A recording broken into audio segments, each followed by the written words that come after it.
दोस्तों नमस्कार, मैं उमेश गौतम समग्र प्रदेश समाचार से। सतना में पीएम आवास योजना में बड़ा घोटाला, लग्जरी गाड़ियों वालों को मिला आवास। ये कोई नई बात नहीं है, ये बहुत पुरानी बातें हैं कि अक्सर ऐसा होता था। सतना में गरीबों को पक्का मकान देने के नाम पर प्रधानमंत्री नरेंद्र दामोदर दास मोदी ने प्रधानमंत्री आवास योजना का शुभारंभ किया। वो इस उद्देश्य से किए थे कि गरीबों को आवास मिल जाएगा, जो झोपड़ियों में रहेंगे उनको आवास मिल जाएगा, और उनकी मंशा थी कि हवाई चप्पल वाला भी हवाई जहाज में चढ़ेगा। तो पहली प्राथमिकता ये थी कि वो कम से कम झोपड़ी से हटकर बिल्डिंगों में रहे, और ये उन्होंने किया भी। अब बहुत सारे पीएम आवास के नाम पर मकान बनाए गए, और उन पीएम आवास में आम जनता का पैसा भरपूर खर्च किया गया।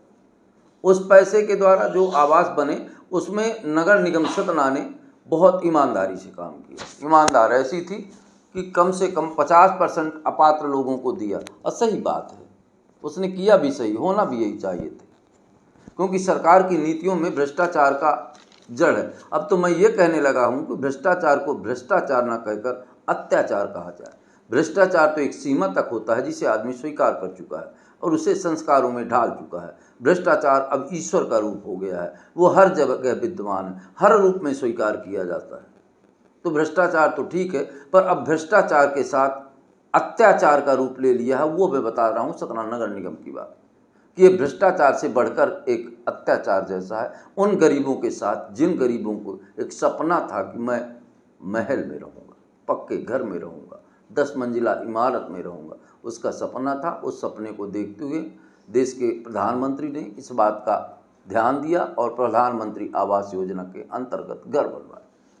पर उन घर बनवाने तो प्रधानमंत्री ने दे दिया, बनवा दिया, पर आवंटन तो सतना नगर निगम को ही करना था ना।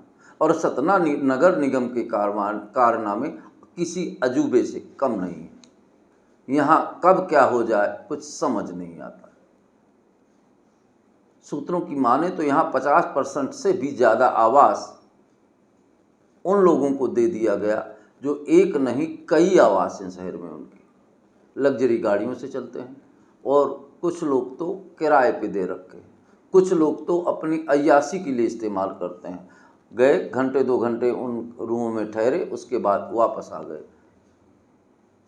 कई बार खबरें इस तरह की भी आई हैं कि गलत तरीके से काम करने के लिए भी ऐसे लोग अपने वाहनों के द्वारा ले जाते हैं और ऐसे आवंटित मकान में इसका उपयोग करते हैं।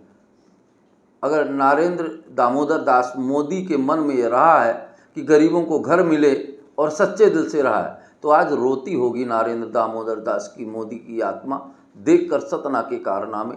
या पूरे, एक बात कहा जाए तो पूरे प्रदेश में ही ऐसा है, पर हमें सतना के बारे में ज्ञात है तो हम बात सतना की कर रहे हैं कि ज़्यादातर अपात्र लोगों को मिला है।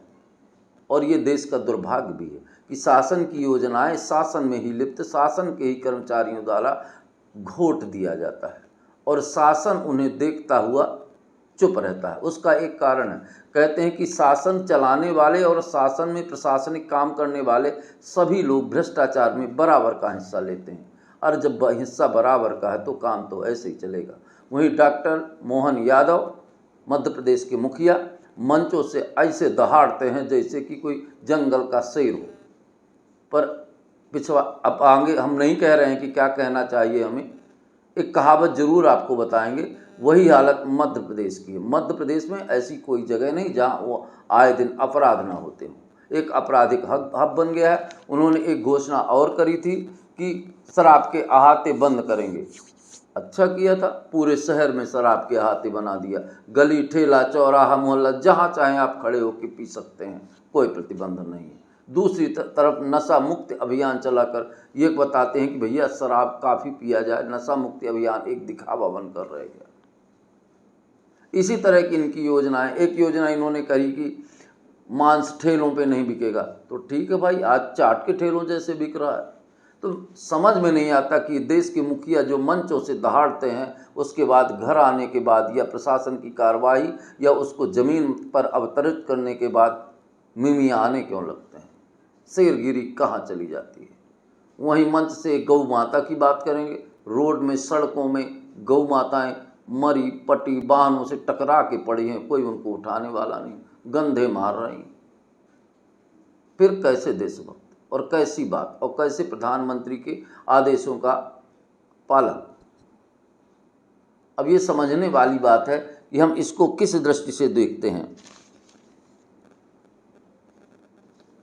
सरकार ने केवल कोई जगह, यहाँ तक कि 5 किलो राशन भी जो सरकार दे रही है उसमें भी अपात्र लोगों को दे रही है। खैर छोड़िए, 5 किलो राशन को तो किसी तरह आम जनता ने स्वीकार कर लिया और शासन को समर्पित कर दिया, पर ये आवास में जिन गरीबों को मिलना चाहिए था वो आज भी झोपड़ी में आस लगाए बैठे हैं, और जिनके पास महल हैं वो अय्यासी के लिए पीएम आवास में मकान पाएंगे। इस बात की खबर है कि कुछ लोग तो रिटायर हो गए हैं इस काम में करने वाले। कमिश्नर ने कहा हम इसको दिखवाएंगे। ये तो केवल एक साइड की बात बता रहे हैं, 3 साइडें हैं। उन तीनों साइड में कितना कुछ हो गया होगा और क्या कितना कुछ होने वाला है, इस बात की जानकारी रखी जाए तो निश्चित ही वो तथ्य उभर कर आएंगे जिनसे आदमी का मन प्रसन्न हो जाएगा। प्रसन्न होने का मतलब कि उन गरीबों के साथ अत्याचार करके इन लोगों का मन जिस तरह से प्रसन्न हुआ होगा, ले दे के इनको आवंटन किया होगा, वो निश्चित ही वो क्षण इनके लिए बड़ा सौभाग्यशाली रहा होगा, क्योंकि उन्होंने गरीबियों की छत छीनी। वहीं शासन की बहुत सारी योजनाएं मध्य प्रदेश में चल रही हैं, जिन योजनाओं का मजाक के सिवा कुछ नहीं। अभी एक आज और एक योजना पढ़ी हमने कि सरकार हफ्ते में 2 बार बच्चों की परीक्षा लेगी 10वीं 12वीं की, ताकि रिजल्ट अच्छा है।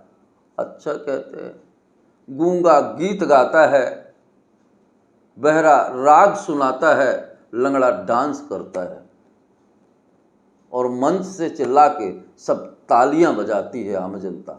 वही मध्य प्रदेश के हालात। मध्य प्रदेश में इतनी स्कूलें ऐसी हैं जिनमें टीचर ही नहीं है, तो परीक्षा कौन लेगा हफ्ते में 2 बार। मध्य प्रदेश के शिक्षा मंत्री कहते हैं अतिथि शिक्षक बहुत अच्छा पढ़ाते हैं, और सूत्रों से खबर यह है कि वो मध्य प्रदेश के जो शिक्षा मंत्री हैं उनके बेटे उन्हीं स्कूलों में पढ़ते हैं जहां अतिथि शिक्षक पढ़ाते हैं। अरे किसी चीज की हद होती है साहब। इतनी तो इस तरह की बात ना करिए कि एक दिन ये वीडियो आपको दिखा के लोग शर्मिंदा करें। मीडिया में नहीं देख रहे हैं, बहुत सारे दिग्गज नेताओं का डंका बजता था, आज ढोल फट गया है। तो ढोल तो बचा के रखिए कि ढोल बजे या ना बजे पर फटे नहीं। आपकी सारी योजनाएं केवल कपोल कल्पना साबित होती हैं। अब आप ये सोचिए कि जिन विद्यालयों में शिक्षक नहीं है, विद्यालयों में छात्रों के जाने की जगह नहीं है, रास्ते नहीं है, उसका ध्यान दीजिए साहब। ये नौटंकी और नाटक में कुछ नहीं धरा है। तभी राष्ट्र और देश के निर्माण में आप अपनी कड़ी, ये बताइए इस बार आपको इतना बड़ा पद मिला है, आने वाले समय में क्या मिले ना क्या मिले, कुछ ऐसा दुख कर जाइए कि मध्य प्रदेश आपको स्वर्णिम अक्षर में याद करे। दोस्तों नमस्कार।